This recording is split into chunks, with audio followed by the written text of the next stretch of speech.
வணக்கம். ஒரு நாளைக்கு நீங்க எத்தனை தடவை சாப்பிடுறீங்கங்கிறது உங்க ஒட்டுமொத்த ஹெல்த்தையும் முடிவு பண்ணும்னு சொன்னா நம்புவீங்களா? ஆமா. இன்னைக்கு நாம நம்ம ஆரோக்கியத்தை பத்தின ஒரு ரொம்ப ரொம்ப பழமையான ரகசியத்தை தான் பார்க்க போறோம். இது வெறும் சாப்பாட்டு பழக்கம் மட்டும் இல்லைங்க. நம்ம வாழ்க்கை முறையே மாத்தக்கூடிய ஒரு பவர்ஃபுல்லான சிஸ்டம். இந்த கூற்றை நீங்க எங்கேயாவது கேள்விப்பட்டிருக்கலாம். ஒருவேளை சாப்பிடுறவன் யோகி, 2 வேளை போகி, 3 வேளை ரோகி. கேட்கறதுக்கு ரொம்ப சிம்பிளா இருந்தாலும் இதுக்குள்ள ஒரு பெரிய கேள்வி ஒளிஞ்சிருக்கு. உண்மையிலே இது நாம எத்தனை முறை சாப்பிடுறோங்கிறத பத்தினது தானா? அதான் இங்க முக்கியமான கேள்வி. இது ஒரு ஹார்ட் அண்ட் ஃபாஸ்ட் ரூலா, இல்ல நம்ம உடம்பு எப்படி இயங்குது, நம்ம மனசு எப்படி வேலை செய்யுதுன்னு புரிஞ்சுக்கிறதுக்கான ஒரு வழிகாட்டியா? வாங்க இத பத்தி இன்னும் ஆழமா பார்க்கலாம். முதல்ல ஒரு விஷயத்த ரொம்ப தெளிவா புரிஞ்சுக்கணும். இந்த ரோகி, போகி, யோகிங்கிறது ஒருத்தரை நல்லவர், கெட்டவர்னு ஜட்ஜ் பண்றதுக்காக இல்ல. அது ஒரு லேபிள் கிடையாது. இது நம்ம உடம்பு இப்போ எந்த ஸ்டேட்ல இருக்கு, எப்படி இயங்கிக்கிட்டு இருக்குன்னு புரிஞ்சுக்கிறதுக்கான ஒரு சிஸ்டம். இன்னும் சிம்பிளா சொல்லணும்னா, இது ஒரு தார்மீக தீர்ப்பு இல்லைங்க. இது ஒரு டயக்னாஸ்டிக் லென்ஸ். நம்ம உடம்புக்குள்ள என்ன நடக்குதுன்னு பார்க்க உதவுற ஒரு கண்ணாடி மாதிரி.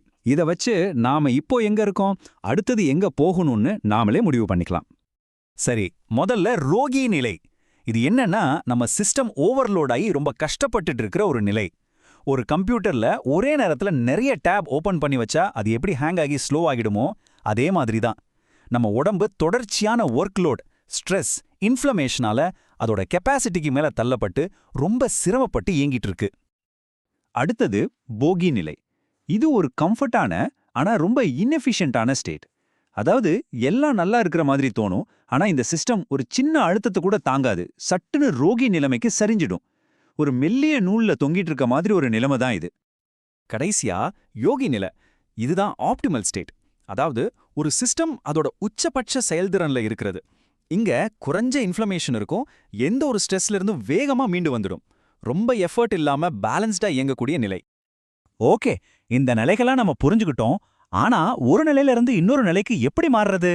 நம்ம கண்ட்ரோல்ல என்ன இருக்கு? அதுக்கு தான் இந்த AVAVSங்கிற 5 பவர்ஃபுல்லான டூல்ஸ் நமக்கு உதவுது. இந்த 5ம் நம்ம கையில இருக்கிற கண்ட்ரோல் லீவர்ஸ் மாதிரி. ஆகாரம்னா நம்ம உணவு, விகாரம்னா நம்ம ஓய்வும் தூக்கமும், ஆசாரம்னா நம்ம டெய்லி ரொட்டீன், விசாரம்னா நம்ம எண்ணங்கள், கடைசியா சஞ்சாரம்னா நம்மளோட இயக்கம் மற்றும் நம்மள சுத்தி இருக்கிற சூழல். இதை சரி செஞ்சாலே நம்ம சிஸ்டத்தோட நிலையை மாத்திரலாம். இப்போ இந்த டேபிள பாருங்க, ரொம்ப இன்ட்ரெஸ்டிங்கா இருக்குல்ல.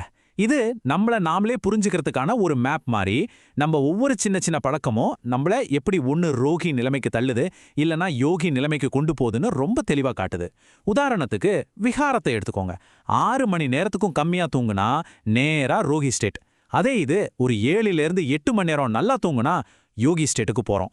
இது உணவு, மனநிலைன்னு எல்லாத்துக்குமே பொருந்தும். சரி, இந்த மாற்றத்தை எப்படி கொண்டு வர்றது? இது ஒரே நாள்ல நடக்கிற மேஜிக் இல்ல. நம்ம உடம்போட ஆபரேட்டிங் சிஸ்டத்தை அப்கிரேட் பண்ற மாதிரி இது ஒரு ப்ராசஸ். நம்ம பழக்க வழக்கங்களை ஒரு நேரத்துல ஒரு லீவரை கொஞ்சம் கொஞ்சமா மாத்துறது மூலமா இதை நாம சாதிக்கலாம். இந்த பயணத்தை ஒரு லாங் டேர்ம் கோலா பாருங்க. இது ஒரு ஸ்பிரிண்ட் இல்ல, மாரத்தான் மாதிரி. ஒருவேளை நீங்க ரோகி நிலையில ஆரம்பிச்சா கூட ஒரு 6 மாசத்துல போகி நிலைக்கும் அப்புறம் ஒரு வருஷத்துல யோகி நிலைக்கும் வர்றது சாத்தியம்தான். நமக்கு தேவையானது பொறுமையும் விடாமுயற்சியும் தான். இந்த மாற்றத்துக்கான ஒரு சூப்பரான டெக்னிக் தான் ஸ்மார்ட் ஸ்வாப்ஸ். பெரிய பெரிய மாற்றங்களை செய்யறதுக்கு பதிலா சின்ன சின்ன புத்திசாலித்தனமான மாற்றங்களை செய்யறது. உதாரணத்துக்கு, நைட்ல கண்டதையும் சாப்பிட்றதுக்கு பதிலா பிளான் பண்ணி ஒரு சின்ன ஸ்வீட் சாப்பிட்றது ஒரு ஸ்மார்ட் ஸ்வாப். லிஃப்ட்டுக்கு பதிலா படிக்கட்டுல ஏறுறதும் ஒரு ஸ்மார்ட் ஸ்வாப் தான். இறுதியா இதோட மைய கருத்து என்னன்னா, உங்க ஆரோக்கியம் உங்க கையில தான் இருக்கு. நீங்க உங்க உடம்போட பேசஞ்சர் கிடையாது, நீங்க தான் அதோட பைலட்.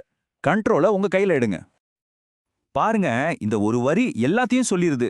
உண்மையான ஹெல்த்னா உடம்புல வியாதி இல்லாம இருக்கிறது மட்டும் இல்ல, நம்ம சிஸ்டத்தை நாம முழுசா புரிஞ்சுக்கிட்டு அதை மாஸ்டர் பண்றது தான். இந்த ரோகி போகி யோகி மாடல் அதுக்கான ஒரு சாவி.